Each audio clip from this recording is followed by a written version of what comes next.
Y estamos aquí de regreso en el campanazo. Y señores, cuando los mercados tiemblan, muchos inversionistas buscan refugio en las llamadas acciones defensivas. Pero quiere usted entender qué son exactamente, cómo se comportan y por qué son clave en contextos como el que vivimos. De hecho, actualmente este contexto de incertidumbre. Hoy vamos a resolver esas preguntas con claridad, cifras y con ejemplos concretos. Así que arrancamos, Natalia, comencemos con esta pregunta. ¿Qué define exactamente a una acción que se califica como defensiva?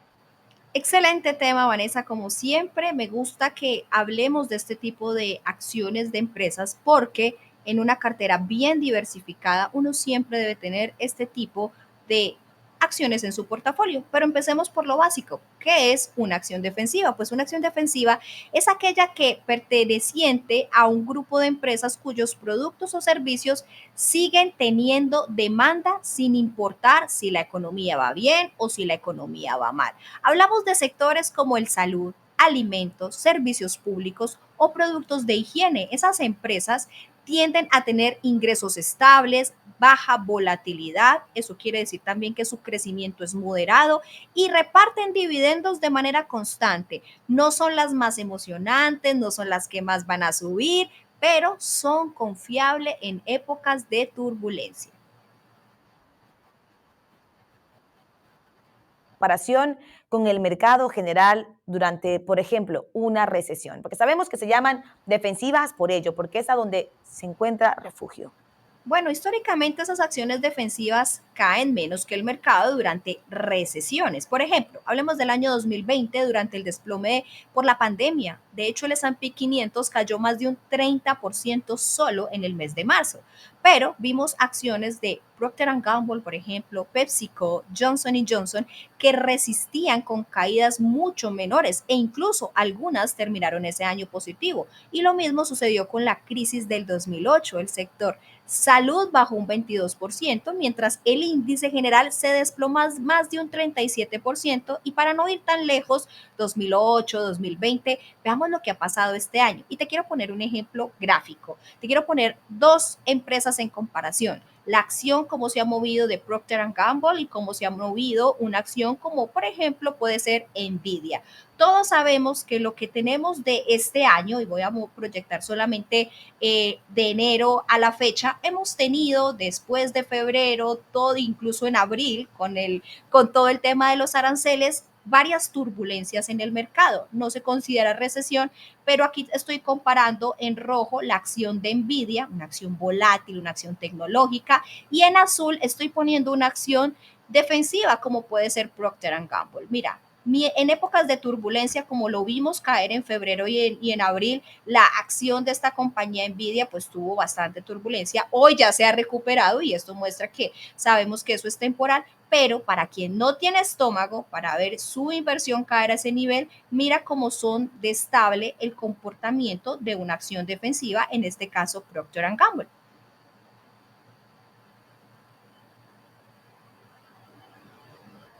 Te, Me gusta mucho esta gráfica, Natalia, excelente, porque podemos, de hecho, ver ahí explícitamente cómo se comporta una compañía, una acción defensiva. Coméntanos un poco más, Natalia, danos más ejemplos claros de compañías que también son consideradas defensivas.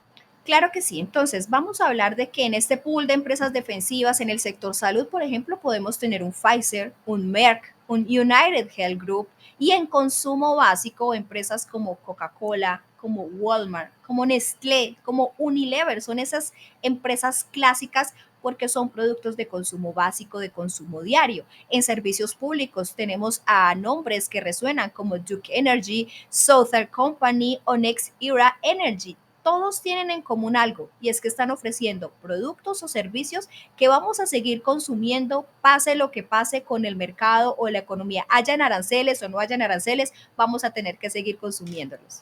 Por supuesto, Natalia, y fueron muy notables, creo yo, también en la época del inicio de la pandemia. Ahora, ¿cómo encajan esas acciones ya dentro de una estrategia de inversión diversificada en el portafolio de un inversionista? Muy buena pregunta, Vanessa, porque las defensivas, ojo, no es lo que nos va a hacer millonarios rápidos, pero sí nos va a proteger el capital, va a reducir, va a nivelar la volatilidad del portafolio, súper importante para una estrategia bien definida a largo plazo. Aquí hay muchos gestores incluso que combinan estas acciones defensivas con acciones de crecimiento. El ejemplo que te puse es una empresa tecnológica, que es una acción notablemente de crecimiento. ¿Para qué? Para poder equilibrar el riesgo. Por ejemplo, mientras Apple o incluso Tesla pueden tener movimientos del 5-10% en un día, como vimos hoy, Apple subió un 5%, Colgate Palmolive, por ejemplo, o Kraft Heinz se mueven mucho menos en un solo día, generan ingresos estables a través de dividendos, pero traen calma en esas épocas, en esos momentos donde hay incertidumbre. Natalia, y en un año como este, que vemos tasas altas, tensiones geopolíticas y sobre todo elecciones todavía dentro de los Estados Unidos, ¿tienen más peso esas acciones? Sí, bastante, Vanessa, porque en lo que va de este 2025, como te mostraba ahora, el sector de consumo básico del S&P 500 ha subido un 6%, mientras que otros sectores más cíclicos como materiales o industrial incluso han mostrado muchísima más volatilidad. En años de elecciones, ojo, los inversores tienden a buscar estabilidad y ahí es donde este tipo de acciones defensivas pues ganan terreno. Además, sabemos también que con tasas de interés que son altas, como las que estamos teniendo en este momento, las empresas endeudadas sufren bastante. Pero las empresas que son defensivas, pues suelen tener ese balance que es más sólido. Entonces, siempre que se quede este mensaje, usted televidente, usted que está viendo este programa y que está pensando en, no, es que yo quiero empezar o estoy en un mercado financiero, estoy comprando acciones, ETFs, pero es que a mí me gusta solo lo que me da ingresos y ganancias y se enfocan mucho en temas tecnológicos, comercio electrónico. Siempre es bueno tener en esa cartela, en ese portafolio, algo que lo ayude a ser defensivo y usted lo va a agradecer en épocas de turbulencia. Por supuesto, Natalia, excelente palabras, cómo lo pones, cómo le explicas a la audiencia. Ahora, para cerrar, ¿qué errores debería evitar un inversionista que es principiante y que, claro, está también buscando, ahora sí, diversificar en su cartera y añadir lo que son acciones defensivas? Excelente pregunta porque aquí el principal error es cuando confundimos defensivo con segura para siempre. Ninguna acción es segura para siempre. No todas las empresas del sector consumo básico son iguales. Algunas pueden tener problemas estructurales.